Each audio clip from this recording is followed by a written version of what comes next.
Hello, guildmates. Welcome to a Die Time Live, where we have a very special guest and some awesome dyers.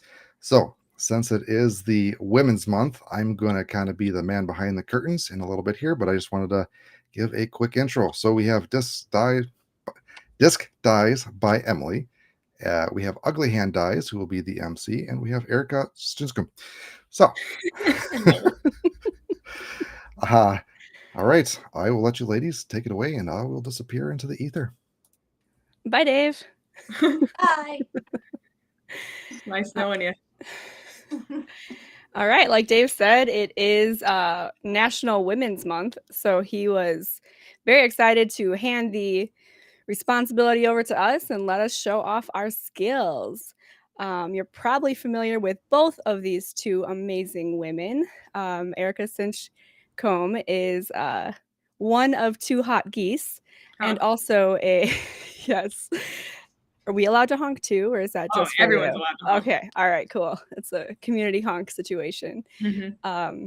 And you're also competing out there, so repping the ladies super hard on the course. And Emily, Disguised by Emily. If you don't know her, you're messing up. Like, she's a glue bed queen and also amazing hand dyer. Like, you draw, you do it your own unique way. So amazing. So what are we going to be working on today? Today we have constructs, and I have wiped the stamps on these guys, and I've already talked to Erika. We are going to do one of my newest pebble dies. I'm calling them, I kind of named them recently in case you guys didn't know, but they're these guys. Which, Erika, we actually didn't talk about. Do you want this star? Sure. Yeah, that looks sweet. Yeah, I just saw some of the like kind of all blue scale ones. Just love them. Super the blues look really cool. Which is other dyers know, and you'll kind of see as I do it. I think some of the blues have like different consistencies in the dyes, so I think putting them next to each other, they do really cool stuff on the glue bed. But yeah, these are constructs. I don't know if you want to talk about your discs or your sponsors at all. You can do that. Yeah, I did do. They're both Thought Space athletic discs, 10 speed, really friendly. If you're interested, it is kind of cool though because I'm also sponsored by Infinite Discs, wearing one of theirs. And Infinite actually stamped those ones. So it's cool to be like open bag, but have sponsors that are like not only cool with each other, but like work together. So it's been really fun being an open bag player. Is it super hard to narrow down your Oh, yeah. Yeah, I carry way too many, especially I have the cart. Yeah, just shove extras in there. What does this do? But it's fun. It's nice not to be limited, you know. Definitely opens up a lot of options for you. Maybe too many Infinite sometimes. Infinite options. How do you decide what you're going to put in your bag? Well, yeah, I was West Side for like 5 years, and before that, I had to buy all my own discs. So it was interesting. You know, I went back and tried some things that I liked, you know, before I was very good, and it didn't really fit anymore. So I went to the Infinite Disc Warehouse as one of my first stops on my way to Vegas last year, and I grabbed way too many. I grabbed like, you know, those soft bags for field work that carry 50 discs. I think I had 4 of those just filled with all the weirdest stuff or things that I saw that other people try. I probably still haven't thrown half of them, to be honest. But yeah, it was fun trying them out. I still should do more, just learn more, you know, it's a good time. But I mean, I think right now Thought Space has most of the molds in my bag, and then Infinite, and then I added Trash Panda, so I put with their putters and have a mid from them. So like, of course you're gonna throw some of the discs that your sponsors are doing, right? But it's nice that you don't have to, like, there's not a specific limit. And you just get to throw, like, I think it says a lot more, like, I'm throwing this because I like it, not because I only have one choice. I'm choosing this. I have an open bag and I am choosing this. Mm-hmm. Like, yeah. That's good. I think I have 2 old West Sides that are just really old and flippy, and I'll get some other discs there, but they just need to hit hundreds of more trees. Break them in. Yeah, and then a random other company or 2, but nothing too crazy. Happy Little Accident said, "Are you still associated with Skybreed?" Yeah, they switched owners, so we're kind of in a In-between? transition. But they're good dudes. They've helped me a lot over the years. All right, so we got Emily has officially started over Oh there. yeah, look at that Okay, so dot. you guys can't see this, but it like splattered one little drop right there. So for people that don't know, you can just use anything dry and just pick it up. Huh, cool. So like I'll just probably use this Q-tip. Which I don't even, you probably can't see it, but it's there. Oh, just a little Sucked drop. it right up. Okay, get rid of that guy. I like because the proportions, one ends up being bigger, and the die was like forces the surface in certain directions. So I do that one first to let it get big, and then go and do the other one so they don't fight each other. Cool. Is that a strategy you developed over time, or you just kind of figured it out? Maybe. Yeah, you kind of way to figure it start. out. Yeah, the dies do different things, so you kind of figure it out as you play with more colors. I started off with very few colors, and I've expanded. So okay. I've loved Emily, that. I don't know a whole lot about dyeing. Do you use like the same brand of dyes, or do you There's experiment? like two main brands that most people use. Okay. Which are like iDye poly, so it's for synthetic materials and plastics, and then ProChem makes disc dyes. Oh, cool. That they've like in the COVID years like actually had a whole section that's actually labeled for disc dyes and stuff now. Neat.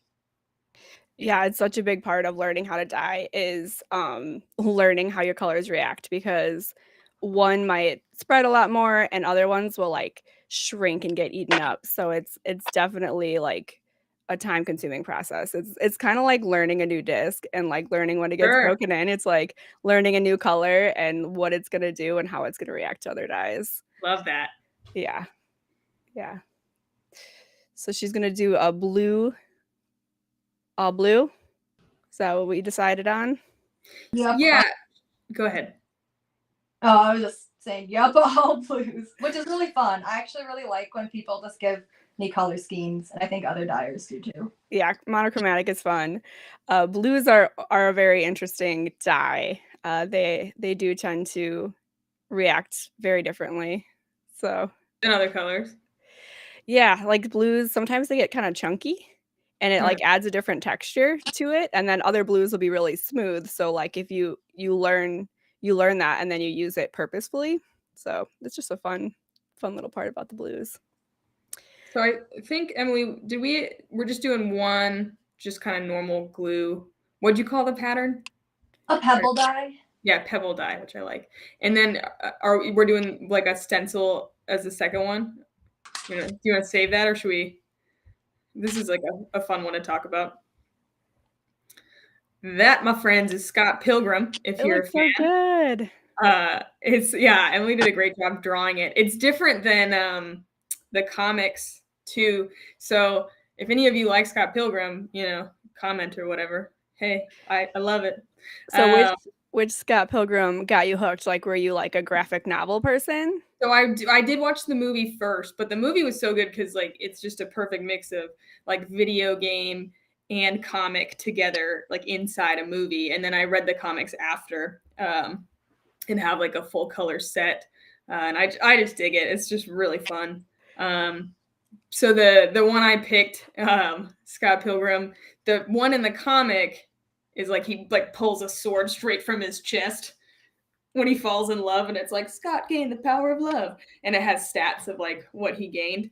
But then in the movie, what they did, Michael Cera pulls out. He does do the power of love, but then they do something they didn't do in the comic, and he pulls out a second sword, which is purple and like looks awesome. And it says Scott gains the power of self-respect, which I always liked. And then the stats are a little bit better because like how are you gonna love someone else if you don't have love and respect self-respect yourself, like, right? it So goes hand in hand. So I asked Emily if she could change it from the love sword from the comic to the movie sword, which has purple flames and looks way cooler. I like it. And I'm stoked. Like confidence is something that I've always struggled with on the course. Like it's easy to feel like an imposter out there. And I know self-respect and self-confidence isn't quite but they're fair, close enough for So you're what gonna I have want. this in your bag to inspire you and like remind you and like bring you back to that. Like I think so. I would like to have it in my bag, but even also like even it'd if be it's a a cool one to practice keep. bag. It's so hard to know. Like, do I No really want to play. use this, or do I just want to hang this on my beautiful wall? The consensus of the dyers is you should throw it. Yeah, But yeah. but I also understand that feeling because I get that way sometimes too. When I Mhm. get a meaningful disc from somebody, I'm like, I almost don't want to throw it, but yeah, feel free to Well, throw maybe it. you'll have to commission an extra one as a You wall might disc. you might need to. You might need to. Yeah, I think. Do you have any other dyed discs in your bag? In my bag, I only have one, I think. I tend to like the spin dyes. I just like the clean Mhm. lines. Mhm. Although the glue bed stuff is really sweet. I'm not a big like shaving cream person that's like kind of like blends too much and is almost like tie Mhm. dye. Like I like the crisper lines. Sure. But the glue bed stuff is really cool. But I feel like that's kind of like a newer dye innovation, or maybe just people are using it more regularly. You know what I mean? Not I I don't mean, want to say shaving new. cream is classic. Like, shaving Yeah, cream is how a lot of people start off. right. It's definitely like most people have started or in the beginning did shaving cream, so you see a lot of that. And then Yeah. it does, yeah, kind of split off Floetrol, glue bed. Most people try a little bit of everything, but What was the first thing you said with the F? Floetrol, What is that? I know, right? It's like a paint additive, but like if you ever seen any paint pouring videos, they use Floetrol in that. And so Okay, somewhere along the way, some dyer was like, I'm going to try that on a disc. And we don't actually pour onto the disc. You pour it into the pan and then lay the disc into it. But it's just a different technique and it just has a different style and color to it. So cool. it's just another. But I hear you did a glue bed. I did. I did want to give a really quick shout out because you were asking about people who have died for me. And Jory Yeah. Reed, Fly Dyes by Jory, right? Is that how it goes? Fly Dyes by Jory's Fly Dyes. That's it. Okay. That makes more sense. Yeah, he's done some for me and he helped set this whole thing up. Yeah, big He shout was out to great for it. Jory. And I actually knew Jory my AM days. And then later, just I think Madison Walker had like a trout belly that he did. And I was like, that's so cool. And she's like, yeah, this guy Jory did it. And I was like, how many Jorys can there be in disc golf? And it was him. So it's wild. And then another shout out to Mason Maxwell, who is a Midwest Dye Labs and does some really clean spins. Absolutely. So. Yeah, for sure. I did do my first glue bed. I had no idea what I was doing. And it turned out, like for not knowing, it's not That's bad. awesome. No, that's so good. Yeah, like so Austin from I should learn people's names. The Disc Dyers Guild? The Dyers Guild. Dyers Guild. Disc Golf Close. Dyers Guild. I'm close. Yeah, I gotta do one with Madison. So I got like a 2 Huggies glitch from the Jomez peeps, which was super cool, and they kind of like set this up.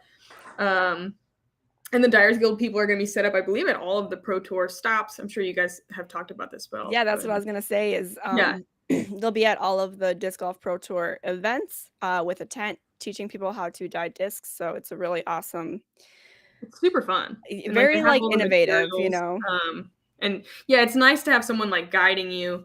Because like what Emily said, as far as like mixing colors, or you make this mistake here, or like there was a bunch of times where I was like, I'm gonna put these colors together, and Austin would be like, that's gonna make brown, like you shouldn't do that. And even like some of where the orange like met the purple, you can see like there was some color bleed. It's fine when it's little bits. It's when the whole thing turns brown that you're like, oh, what a bummer. But it was really fun. Like I would definitely love to do more of that. Yeah, that orange in the middle there looks so good with that teal. I love it. Yeah, it was a blast. I liked it. Not that I didn't expect to not like it. That's not the right words to say in that order. But I was surprised by like how much fun it was. Yeah, I think it is surprising. You just don't know what to expect, really, when you haven't done it before. So someone said, I think it's paint thinner when we were talking about Floetrol. Okay. Yeah, that might be. And Jory is in the chat. So what's up, Jory? Yeah, I think I met Jory at like 2016 Memorial Championship, something like that. Could have been 15, but probably not. Probably 16. So from a while ago. And then like I didn't see or really talk to him until I was like, oh, that dude's dying. Yeah, Disc, he's he's like, pretty big. I mean, yeah, a lot of people are yeah. It was just familiar like a with him. cool thing to see. Yeah, so, like, he's been kinda trying to help set these up along with Dave, and, like, the concept of it, I think, is to show what goes into disc dyeing and, like, how Mhm. much learning it takes and how much strategy it takes, and just to kinda, like, expose, the work people are putting into it, um, and also get new people into it, you know? Yeah, super cool. Emily's so patient over there. I feel like I fly through glue beds, and I'm looking at her like she's really, It's like, really Methodical. so deliberate with every motion over there. Do you want us to keep hyper analyzing what you're doing, Emily? Is that helpful? Oh, you're good. I'm just saying I'm learning, Yeah, I'm yeah, learning yeah. too, so I noticed that with Jory too when he was on here. So you're building up the okay, so that blue part is gonna be the star? Yeah. Okay, cool. I really love this design that she's been doing. Uh, yeah, it blows my mind. It's It's so pretty good. sweet. The star's kind of like Dragon Ball-esque too, which I dig. Yeah. It's really hard to manipulate one part of the bed without disturbing the other part. So That I makes think sense. that's one of the fascinating parts about this is that she is leaving some of it while moving the other stuff around. So I'll be Sure. curious to see how that goes down.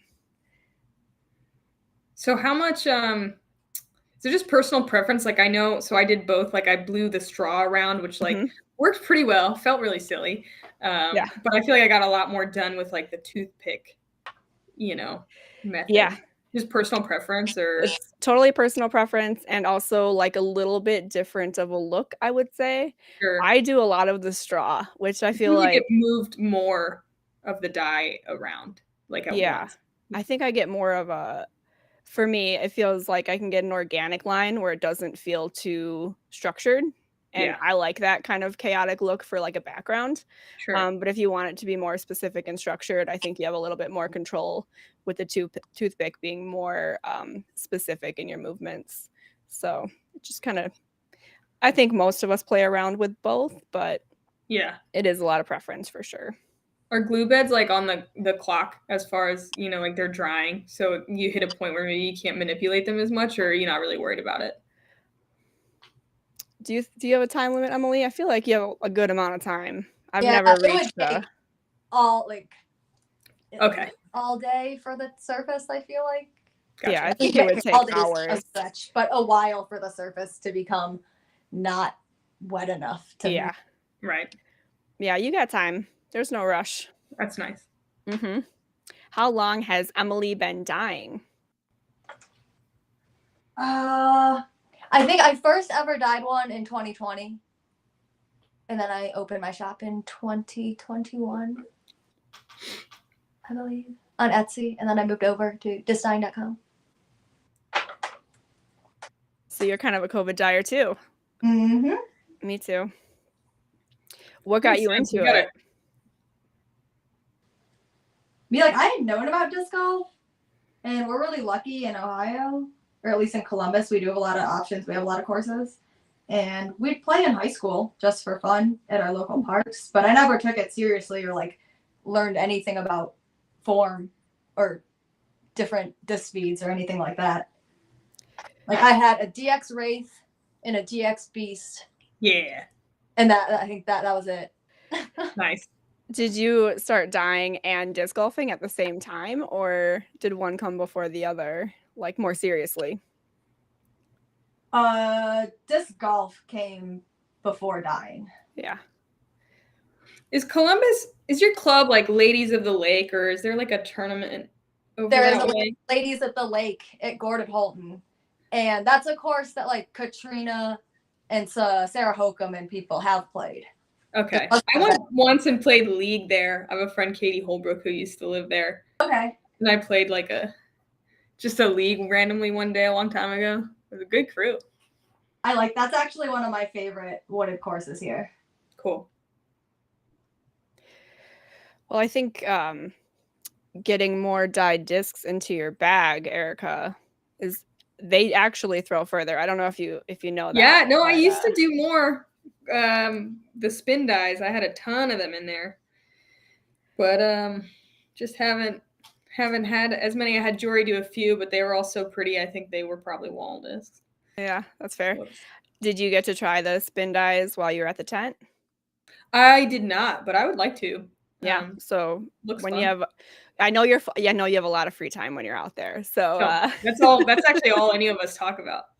hit up that Dyers Guild tent and try the spin dyes. It's pretty quick. So you could even just like spin the bottom rim of one of yours or something. Like see what it's like. Be a fun little thing. It is nice to have like little personalized ones, though. It's nice to have dyed discs in your bag. Yeah, I think so. It makes them very special. So when you play and then they edit and then you commentate. And sometimes I vend in between. So how many energy drinks a day are we talking? That's not me. Or are you like a nap? I'm like a 1 to 2 cups of coffee. Coffee, me too. Gal. Nothing crazy. But my body's definitely addicted to caffeine, even just doing that, and I'm mad about it. So I might try to wean off. I don't want to be like dependent on anything. And it's hard. Sometimes you got to wake up for your tournament round, like before 6 and get out there. And then, sometimes you're in a van and sometimes you don't want to like make the coffee or carry it on the course. And then sometimes the tournament days can turn into a long thing, especially usually Saturdays. I'll be like vending, selling discs. But sometimes like I'll set up with my vending partners, Eric Oakley and James Proctor. And we added Chandler Fry this year and Allie Smith. And like we're going to do a few events where we're selling stuff every day. So it's morning round, at the course selling, commentary, maybe back to the course selling, which I did a lot of last year. So those turned into like 14ers really quick. But luckily the Jomez guys are super fast and they keep getting quicker. So like we'll usually start commentary by like before 6, I would say on average. And I bet towards the end of last year, it was like 4:30, but they got some new people. So there's some adjustments, but it is really nice. Cause like back in the older days, like sometimes you wouldn't get done till like after midnight. And then you still had then you got to get up early. 7, 8 a.m. round. Yeah, and it seems like sleep would be so important. Yes. For that. Definitely tired at the end of the weekend. Well, speaking of coffee, we have Emily's link tree in the description if you want to donate a little money to her coffee habit. She's addicted to Frappuccino Starbucks thing for sure. So that's how she gets so many disc dyes done. I don't know if you're familiar, but she's a beast and she's always working. So... And monsters, you said, right, Emily? You got them. There we go. Starbucks must be closed. Just promoting good health over here. Yes. That's looking pretty close. I know. I'm just debating if I want to do something to this middle right now and expand this a little bit more. We'll see. I'm excited to see the star go in. Some of my newest colors are Caribbean and aqua, so I'm pretty excited about those blues. Okay. How many different hues of blue are you using? 1, 2, 3, 4, 5, 6. Sweet. With neon lemon zest to make some of them into teals. Oh, cool. And then onyx for the black. Love lemon zest. It just makes anything pop. It's so great. Is that the name of the color? Yeah. I love that. There are some fun ones out there for sure. Do you have a favorite, Emily? Oh, no. It depends on the situation. Yeah, it totally depends on the situation. Yeah. I like how turquoise, both iDye polys and Pro Chem turquoise spread out. That's just like a utility. Yeah, because it doesn't really show up that much in a glue bag. Yeah. You can just use it to separate things. Some other people do these dyes by continuing to add glue in the middle of it, their colors, instead of me just working slow and dropping things in such a way. That makes sense. That's how like Austin did that for me. This was all just one orange block, and then he poured glue in the middle. And I was like, oh, you can do that. A little spacer there for you. Yeah, Using the pro tricks for you. I would have never. It took me a long time to think of that. Okay, my other trick is that the little where you repeatedly put the dye, sometimes that part does dry out because it's repeatedly getting hit with the acetone. But if you just like toothpick it right in the center, it'll attach to the toothpick. You can pull it out. Pull it out. Okay. I was thinking you were saying like push it into the glue and like bury it, but you're saying pull it out. You kind of do push it down, but if you like twist it, pull it up. Like just make a little hole, kind of. It just attaches itself to the toothpick. Give it a little twist so it just stays on the toothpick. Yep, and then just like twirl it onto the toothpick. So that whole glob was just dried in there. So you just grabbed it, kind of a thing. Yep. Okay, I think I'll just try to move this guy. I think Emily does quite a bit of toothpick and straw or blowing. There's no way around it. There's no way around it. If I don't have to use a straw, I don't. Yeah. So like live dyeing would always be like kind of weird for me if I was doing my sand dollar ones because I'm literally like down here like trying to move the glue. I've only dumped my hair a couple times. Yeah, that long hair. That long hair gets in the way. That's definitely a girl problem, you know. Yeah. Something that we I don't have to know. deal with. Dave's beard, maybe. Kind of want to pop back in from his curtain and tell me if he's ever dunked his beard. Dave, have you dunked your beard? Question of the day. That would be no. He's too perfectionist. He just shakes his head and leaves. Classic Dave. I don't have the beard, but I do like if you have a hoodie on with strings, it'll. Oh yeah. That's been problematic before. You don't want to mess up your whole bed that way. Brittany, what kind of dyes do you like to do? I do a lot of stencil like images and then a lot of like glue bed backgrounds. Cool. And then I do a lot of denatured alcohol painting. So with the stencil, I'll paint it in by hand and try to add some like kind of shading and gradients to it. Cool. Yeah. I think stencil glue bed might be my favorite combo right now. Yeah. Well, like to get. Looks so great. Yeah, they're super fun.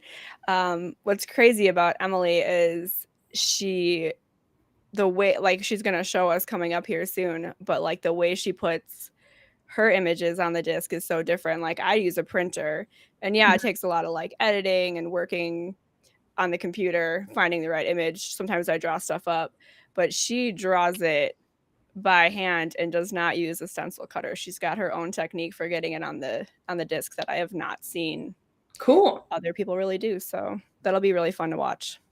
Man, I totally thought you were gonna toothpick the star, but you're just blowing it right in there. You have to work opposite of what kind of where you just were, or I like to, so it doesn't create a weird movement. Totally.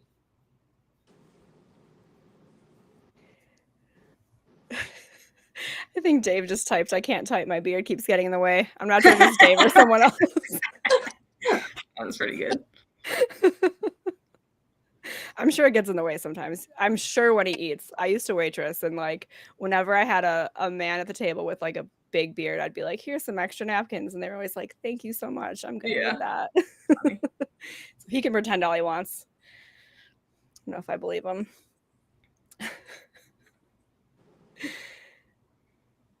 What's going into this this bed? Did we talk? It's like the dentist. It does. Can't answer. A construct? The construct, okay. Oh yeah. That's what I was saying. It's if you haven't tried it, it's like a pretty kind of starts straight to stable 10 speed, but it's really fun. It's like the same backhand and forehand. I throw in Aura plastic and they are great once you break them in a little bit. They like hyzer flip to flat, maybe a little bit of turn, maybe a little bit of fade, but it's pretty dang dead straight. But like it was a shot I didn't really have for distance with the forehand, especially like the baby hyzer flip to straight pushing. So it's really cool for that. I feel like there's like my forehand isn't the strongest, so it's nice to have something that will do that reliably and looks really controlled. I have no forehand. Me either.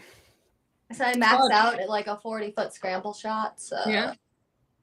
I'll scramble out. That's about it. I've been telling myself I just got to go to the flat little 9 and just forehand, and Yep. just got to suck it up and do it. It's cool. More and more FPO you kind of have to these days. At least you got to have at least like a 250-foot one, I think, to kind of use it. survive. Like they added, I want to say 6 new holes out here at Austin, and they cut some into the woods, which is really cool. They did it's a lot of great changes. I think pretty much all of them. There's only one where I was like, this could use some work, but then the rest was like, this is better, this is better, this is better. It's like really cool to see. And like 3 in a row, the first woods ones are like not obvious forehands, but if you have it, throw it. And you don't need a ton of distance. It's like placement, but the backhand's really risky. Gotcha. So it'll be, I think, an interesting watch. Hopefully the weather behaves itself. Maybe that'll make it more interesting. Oh, yep. Maybe not in a good way. Oh, we're going. All right. Yep, and I'm a weirdo and use tape handles. I think that's smart. I so smart. was afraid to like pry mine up the one time I did it. I was like, how do you? I have like a little thing I wedge in there. That makes sense. I like the tape handles. The tape handles is very smart. I am not organized or patient enough. Slap it in there, but the handles would be a great tool. I see she's using the press and seal too. I wonder if that's a recent addition. So when you dyed yours at the tent, at the Dyers Guild tent, they coat the pan in that press and seal, and it helps you like minimize the cleaning and keep your pans nice and clean and crisp. That makes sense. Mm-hmm. They had like a little, I don't want to call it an oven, dehumidifier. Dehydrator. Mm-hmm. Yeah. Emily, do you have a dehydrator yet? No. No. So do you just have to like wait for it? How long did you wait? I'll wait until tomorrow night. 24 hours. So here's the thing about Emily. She is putting out straight fire. Like her discs are absolutely incredible. And she is like the most minimalist dyer I have ever seen. So many of us are like, I need this little tool for this and this little tool for this. And it gets so extra. And she's over there like, I've got this tube. I've got my dyes. I got my tape. I got my lamp with a light bulb. She's like, I'm good to go. I'm just gonna rock it.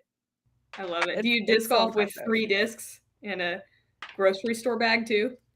No, unfortunately. I have like the most extra Eagle McMahon Valhalla bag. Do you? That's funny. I love that. That's why she can't afford all the extras, you know. She's spending all her money on discs and bags and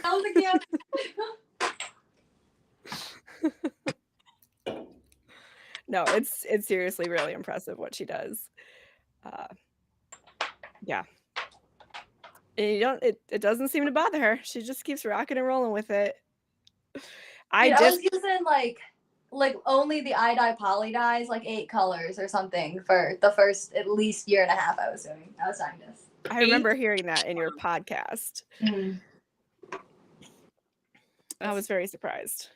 Crazy. The lamp, no heat. No heat at all. Do you have like a heat lamp?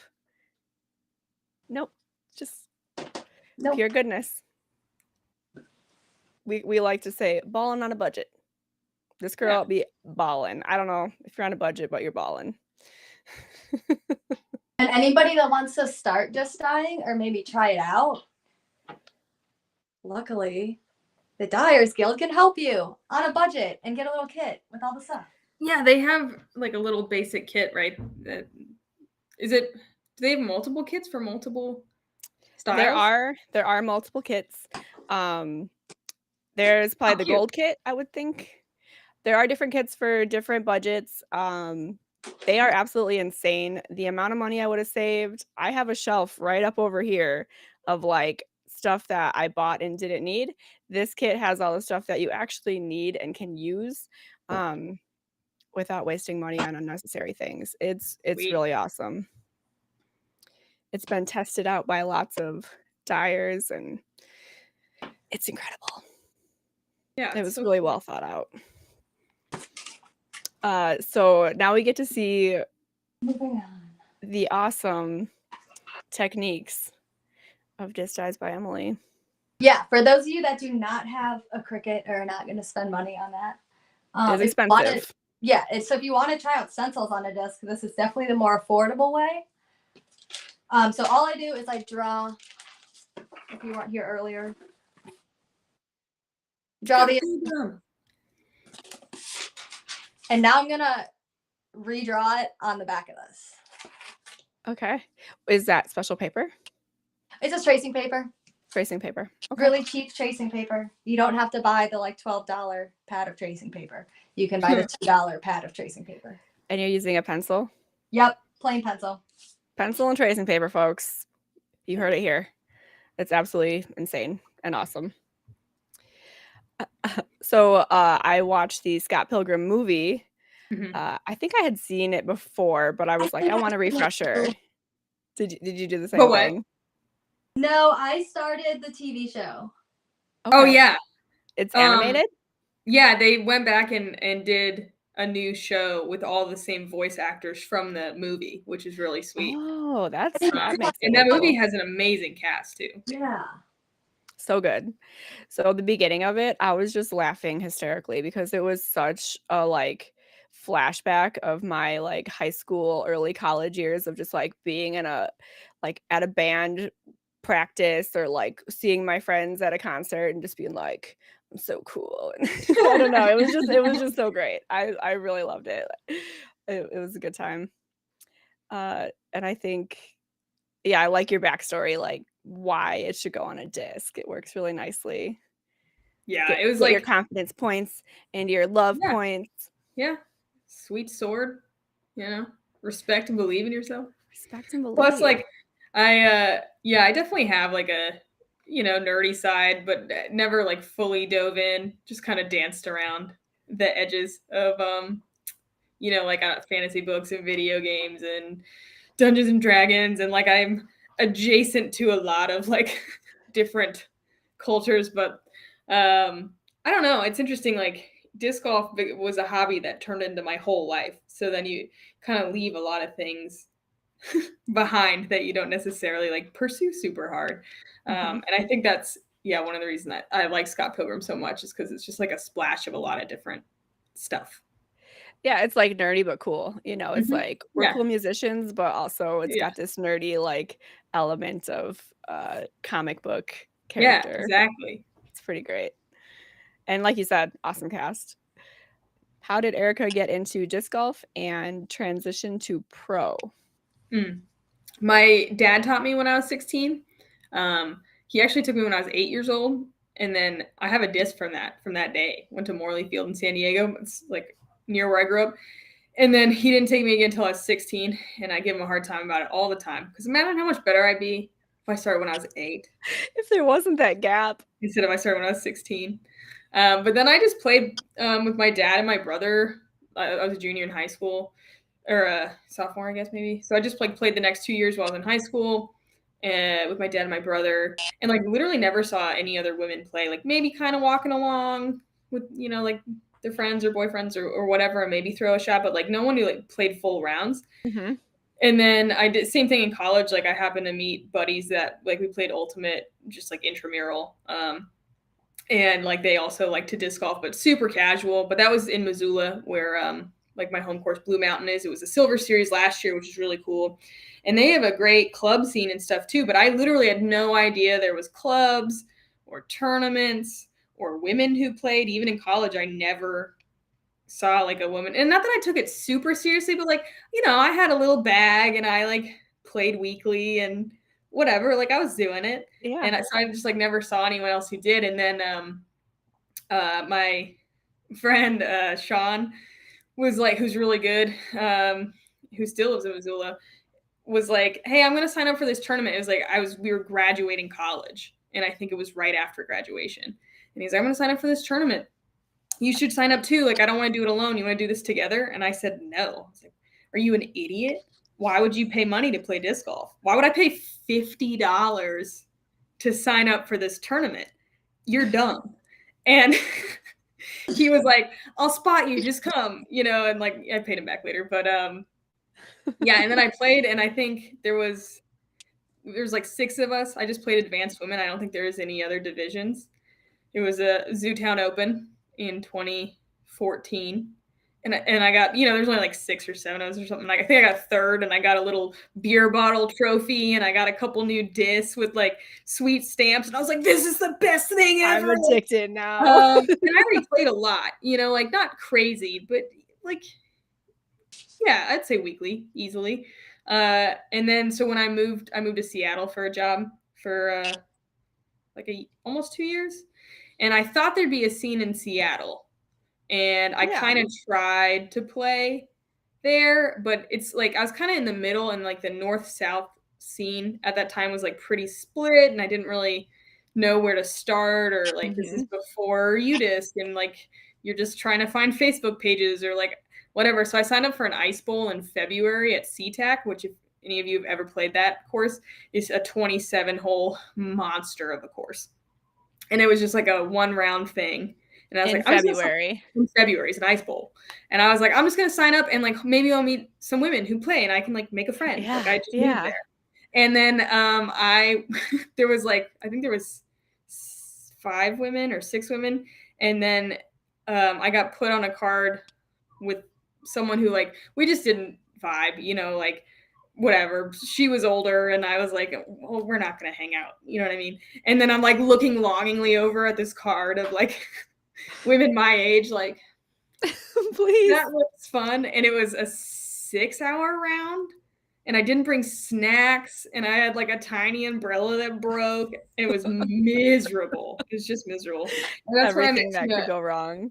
Yeah, that's where I met Tina Oakley, who is one of my best friends, and she was playing on that other fun card, and she came up after the round, was like, hey, we saw you out there, we came up from Portland, we're gonna go grab a bite to eat, do you want to come? And I was like, no, I'm miserable and I have to go home. Done.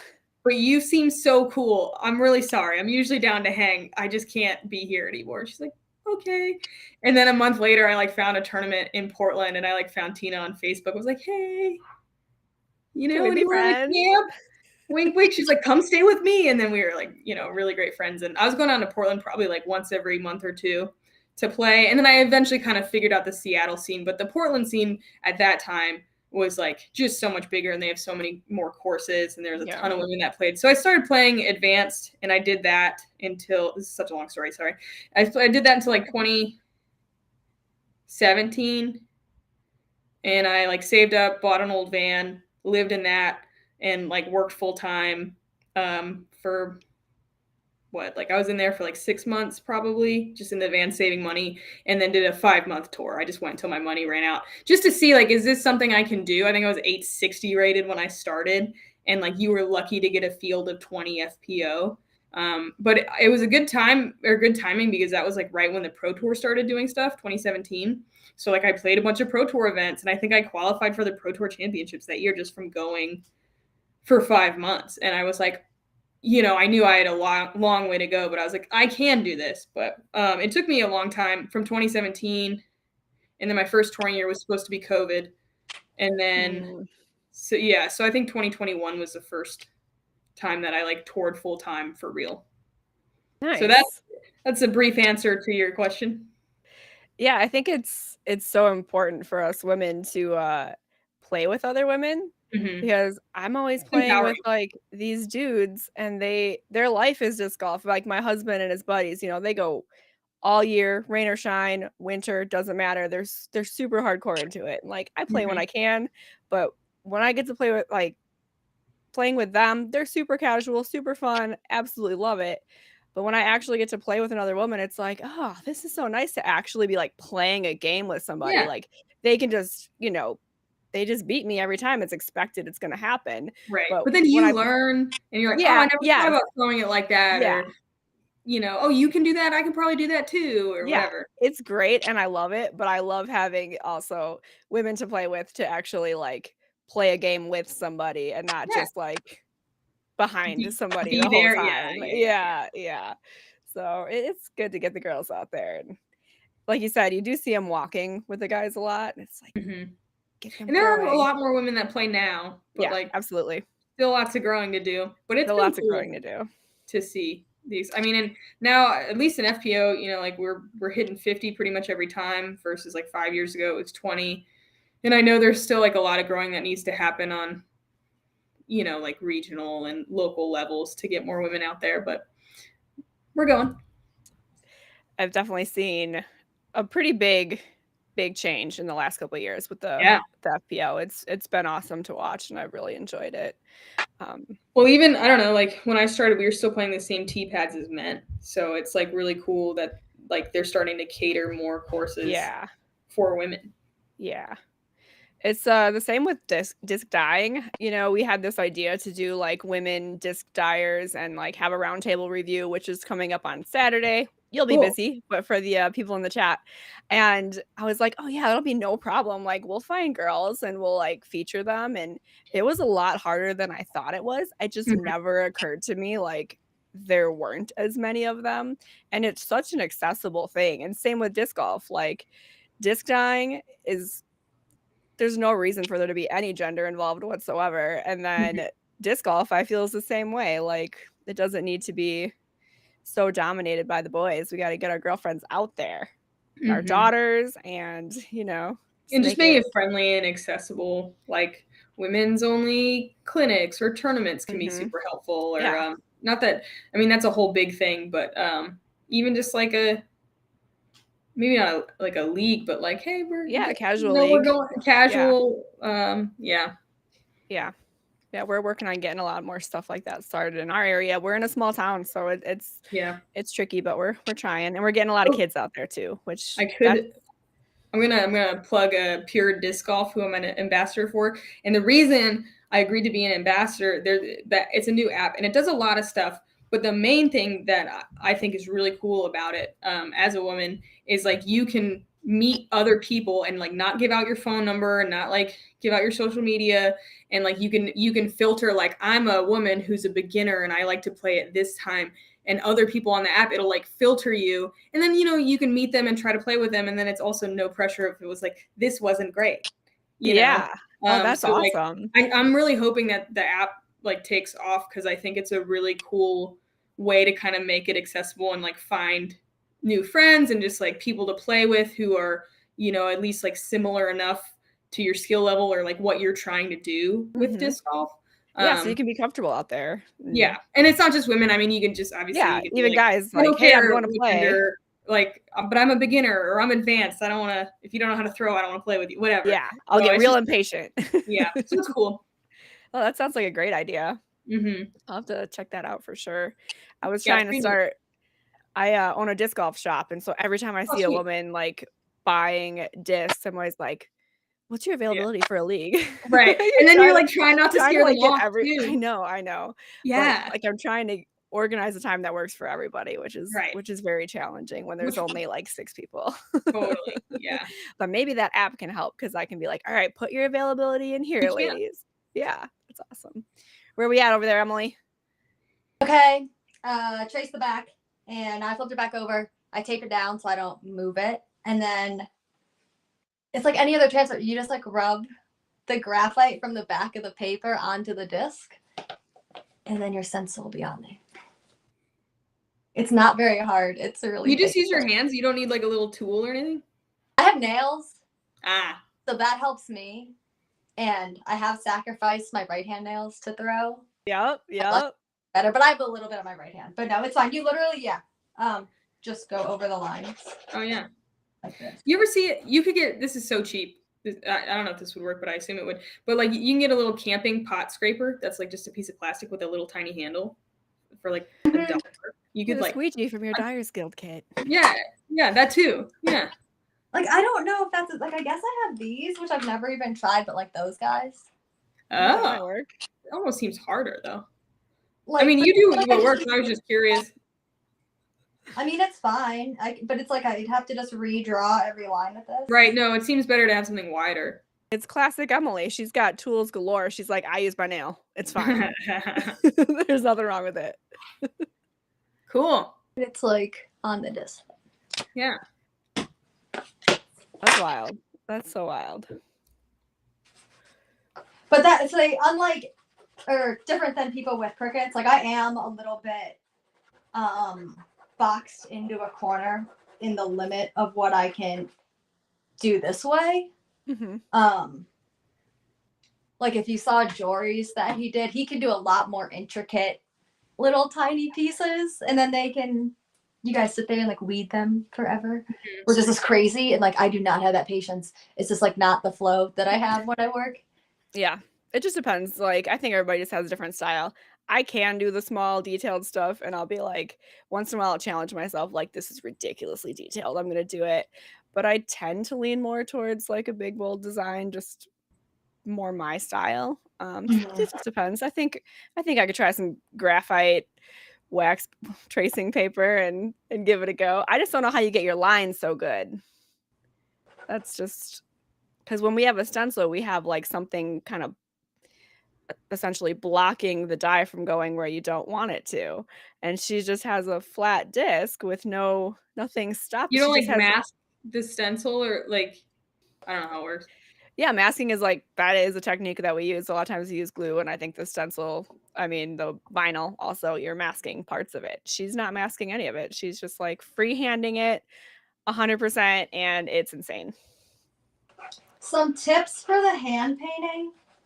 I definitely, if I can, you should paint your color first.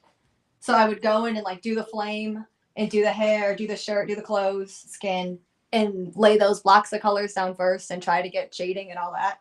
And then the finishing step would just be going back and doing the black lines. And really everything pop, but you don't want your colors to maybe run into that black on the disc because it'll bleed. Right. Even if you do a difference between like sometimes I just do acetone black lines, and then all my shading and everything else is done with denatured. With DA, you do the literal opposite of everybody else. Everybody else starts with black lines and then goes in with color, and you're like, I play by my own rules. That's just how I roll. I'm backwards over here. Yeah, do what works. So how did you end up doing commentary? Like, were you approached or?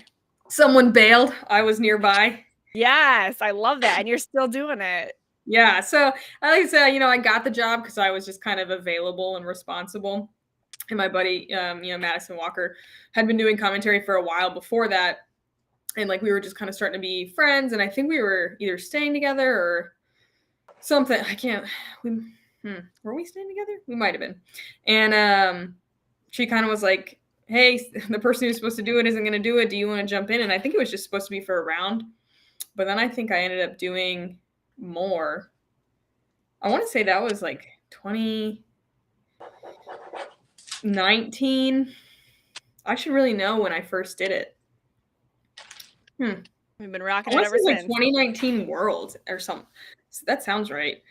So like I'd been kind of playing. So I told you I did 5 months in 2017. And then after that I worked full time, and I would, oh man, had so much more energy back then. I'd work full time, and then I would like go drive forever for tournament weekends, like big tournaments. Like I'd still go play pro tour events.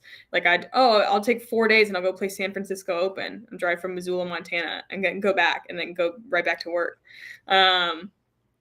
So that was pretty wild. It was a wild time in my life. And I think I was working as an athletic trainer in high schools. So I think I was able to get like 2 months off in 2019 to go play. Like for wild. 2 months. It was a time. So much. Yeah, it was a rough time. But I still like was able to play a fair amount, like maybe half the events, and I'd like play some A tiers and stuff too. But yeah, I think it was in this 2-month stint where I was like playing more consistently. I think I like borrowed Eric and Tina's RV, or that might have been in 2018. Like took 2 months off, and so I'm just like bumming around with people, like trying to make it work. I don't have a tour vehicle. Like when I'm at home, I'm working like 50-60 hours a week, and then I'm trying to take this time off. So it was pretty nuts. And then somewhere in there, Madison was like, hey, do you want to do this? So I got the job because I was there, but I think I kept the job because I did you did a good job. Yeah. And I got pretty lucky. Like it doesn't really feel like work. Madison and I are friends, so we're just kind of like hanging out, shooting the shit. Sorry, I don't know with it. Yep. it's just fine. like having a good time. So it's like nice that people seem to enjoy that. Yeah, it's great. I love it. Yeah, you guys make me laugh. I think it's funny. I don't know what you said on some commentary for Waco, but it was like you guys were like, we're like two geese flying into a headwind or something. Oh, yes, Yeah. great. Oh yeah, I that was know. great. That was I was great. Windblown geese, I think. Yeah, we I figure, you know, like there's the live coverage now, which is so good and great for the drama, and some people really like that. But if you don't have the time, or like you're just looking for chiller vibes, like I just figure like we're an entertainment show, so we'll, you know, try provide some insight and whatever, but also you're watching it, or you could watch the live if all you want is a strict play-by-play. So we try to keep it, you know, pretty light and fun too. We're a Jomez household over here. Yeah. It's nice, like 45 minutes, and then Yeah. go make lunch for the kids or whatever, and Right. put it on while you're dying discs or whatever. I don't know. Bite-sized I really like chunk. it. Yeah. Yeah. I really don't have a preference. I know people have the debate, but like I genuinely Yeah. enjoy both. Like it's Oh, nice. yeah. Yeah. Like I agree. Like other sports, you know the Yeah. results right away. That stuff gets posted. Mhm. There's But a it place is nice to follow both. the players Mhm. and feel that whole vibe of their card. Yeah. Mhm. Yeah. Yeah, I think there is a place for both, and it is funny because it's like diehards either way. But I'm sure there's plenty of people in the middle. Like sometimes, especially if there's like chase card happening or like something really exciting, like the last day, I think it would be harder to wait to see who wins. Like it'd be tempting to just go on live and see, you know. So How's that stencil looking? I'm so curious. Someone said that they wish their dye station was that organized, Emily. Oh my gosh, it's always like this. It's always, I'm sure. you Yeah. didn't clean up at all for the camera. No. It's just my standard. Just every day. Okay, so I'm only showing you guys this part because this. Oh, I am doing the stats. Oh, nice. Yeah. Oh, awesome. Around the edge. That was a good idea. It's gonna go over here. Oh, I love that offset. Like, Yeah. that's so good. Mm-hmm. Off to the side like that. Someone Dye Forge Disc, I think, said it makes sense the way you do it because you're laying the color down and then you're adding the black and you don't have to worry about that bleeding, which is such a complaint I hear from other dyers all the time. So maybe I've done it the other way before, but it's really time consuming. Like if you wash it really, really well, like sometimes if you move fast enough and you don't put like such a saturated amount down, it could be over the black. But I'm like, why would I don't want to stress myself about that. You'll convert some people to do and it. it's kind of satisfying to like see just the colors and then put that finishing like, touch. Yeah. Now it's really cool. It's like framing your art.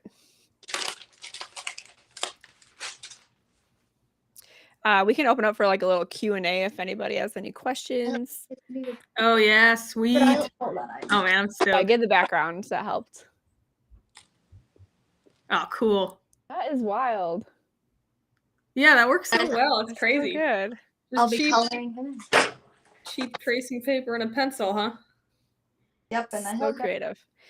Did you learn that from somebody, or did you just come up with it on your own?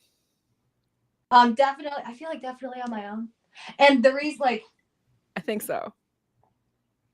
Like, I just brought over. I have a light tablet and stuff. I just never use it. I just brought it over. But I literally just trace everything like off of my phone. Whoa. Because it sounds weird, but my phone's over there.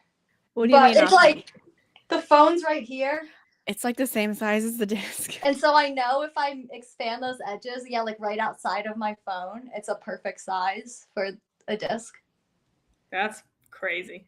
So then I can take like 4 quadrant pictures and just like get basic lines down from that, and then I can draw. This is wild, Emily. I don't know how you do it. But it also like maybe just because I'm like undiagnosed ADD, but I just like don't want to do all my work in here either. So if I'm sitting in bed, like I want to do something constantly, so that allows me to do certain things not in here. Yeah, I got like a cheap drawing tablet and it has to be connected to the computer, and that's my only complaint is I can't like take it in bed and like doodle there. I have to be sitting here. It's kind of a bummer. Are there going to be hard black lines on that? Yes. So give me a thumbs up. Oh no. Dang. Oh, Not on this. It Yeah, did she said she earlier. adds it after. But yes, I added. I wonder if I have another one that I've done. Not the one I just That's messed up. I appropriate. can't show that one. Yeah, so she's saying she puts the colors down and then adds the black lines to the edges.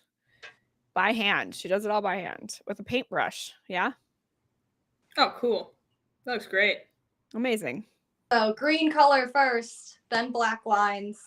Then I use hold on, contact paper.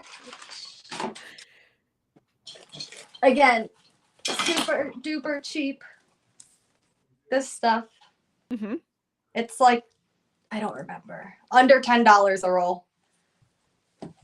What do you do with the contact paper? And then I put it on there and I cut it out to cover this. So then when I put the whole thing in the glue bed, this doesn't get touched. And it allows me to dye the background of it.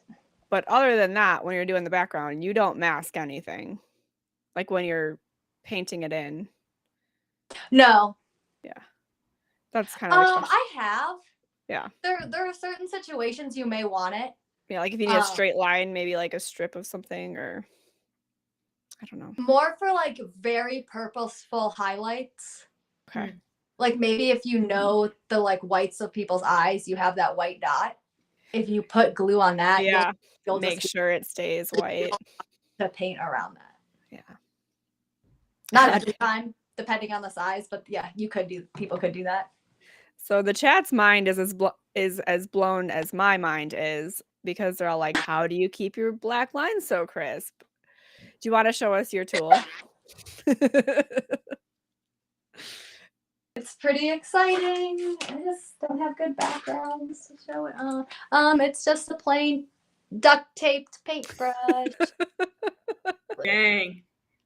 But any artists out there know you find, unless you're That right spoiled thing. like Jory, I don't want to hear. And we all don't get handmade paintbrushes from our family members. The bristles just fall so well. You just find favorite ones that you like. Yeah, it's absolutely true.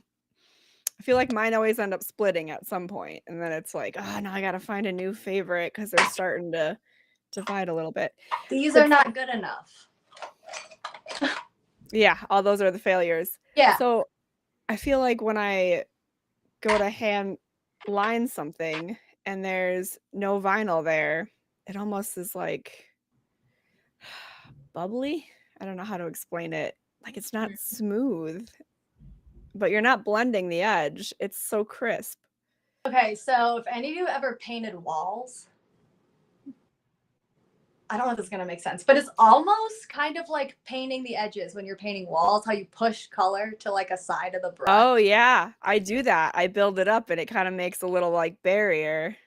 Yeah. That's how I just kind of pull the brush at an angle to the line every time. It's wild, Emily. You're amazing. Thank you. I like that she's like blowing everyone's minds in the chat too. Like I would be like, oh, this is how you do it. That's the thing about disc dyeing is we all kind of thought we were doing it the same way, I think. And the Yeah. more we're exposing how each person dyes, the more we're realizing we're all doing it so differently. And Which is so cool. Yeah. And we are fortunate enough that a lot of people are willing to share and like be really open about what they're doing, and you kind of pick up little things here and there, and then you have your own little bits that you share with people, and it's just a really cool community, much like the disc golf community. You know, I feel like there's a lot of really awesome disc golfers out there that are just super cool, and you want to hang out with them and play disc golf with them, and it's very similar it's a niche within a niche, right? Yeah, Like, sure. the dyers community is very cool. Yeah, I don't even know. Like, did we even come up with double-digit female dyers? I don't think so. We'll get there. Maybe. I'm sure there's more too that also might not just like know that aren't on Instagram or doing stuff. Yeah, like they're just I know local. a lot of disc golfers and a lot of female ones that have reached out like, I want to try to dye my own. And also like I work at a Play It Again Sports here in Columbus, and so people will come in and be like, will this one dye? Or like, yeah they'll ask me, and like a guy just came in this week and he said him and his buddy were gonna try, and he was like, "Well, all of these plastics work?" I was like, "Yep." I was like, "Just the champion ones are gonna be more of that stained glass look. You can't get the solid opaque color on the already clear." But it's cool, yeah. I was like, it's definitely, I think a lot more people are trying. Yeah, and hopefully we'll see more of the ladies out there. Well, I think we can wrap this up. We've taken a lot of your time already, and we really appreciate you joining us. It's been super fun learning about like the Pro Tour and what it's like on the road. It sounds very exciting. And, Are we like, gonna a do lot of hard work. So sorry. No, go Are ahead. we gonna do like a little like reveal or like what it You want like to? yeah, I don't know when whenever they're done, no rush at all. But like I will definitely tag collab you. So yeah, I would love bunch that. of real reveals on my channel where I pull the disc out of the glue bag. I've seen them. Yeah, it's really cool. Yeah, I would love it if you did a collab and I could like share it too, and then maybe some of my fans can become some of your fans and vice versa. Yep, I will definitely do that. It'll be pulled tomorrow night. I don't know if I'll post it tomorrow night, but I'll send it to you. Oh yeah, no rush, but I'm excited. You should be. It is exciting. All right. Letting me dye these for you. That's awesome. You're welcome. Thank you. All right. Well, thank you, everybody that joined to watch this live. Thank you, Emily. Thank you, Erika Stinchcomb. And thank you, Brittany. I greatly appreciate it. You guys did an awesome job. So until next time, guys, find your line, craft your piece. Yeah.